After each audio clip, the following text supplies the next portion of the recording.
एक दिन अर्जुन और श्री कृष्ण किसी मार्ग से गुजर रहे थे। अचानक अर्जुन की नजर दूर जाते हुए एक भिखारी पर पड़ी।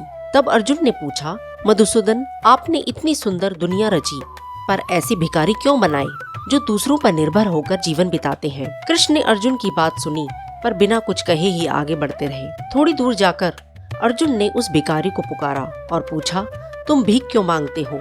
भिखारी बोला, महाराज, पेट पालने के लिए मेरे पास कोई उपाय नहीं। अर्जुन का हृदय द्रवित हो उठा।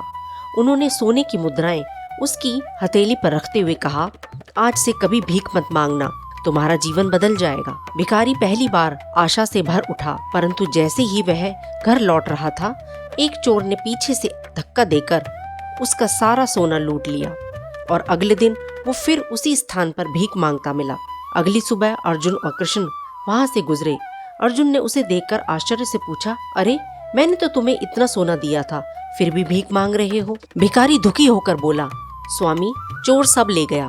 अर्जुन को फिर दया आ गई। इस बार उन्होंने एक चमकदार हीरा उसकी ओर बढ़ाते हुए कहा, इसे अत्यंत सावधानी से रखना, यह अत्यंत अमूल्य है। भिखारी घर गया और उस हीरे को एक मटके में छिपा दिया, परंतु जैसे दुर्भाग्य उसकी परछाई हो, अगली सुबह उसकी पत्नी पानी भरने के लिए वही मटका उठाकर ले गई। मटका झुकाते ही हीरा बहते पानी में गिरकर खो गया और अगले दिन वो फिर भीख मांगने बैठ गया। तीसरे दिन जब अर्जुन और कृष्ण वहाँ पहुँचे तो कृष्ण बोले, बाबा, रोज रोज ऐसे तुम्हारे साथ ही क्यों होता है? फिर कृष्ण ने अपनी मुट्ठी से 2 साधारण सिक्के निकालकर उसकी हथेली पर रख दिए और कहा, जाओ, इनका उपयोग ठीक से करना। भिखारी मन ही मन सोचने लगा, सोना खो गया, हीरा गया, अब इन 2 सिक्कों से क्या होगा?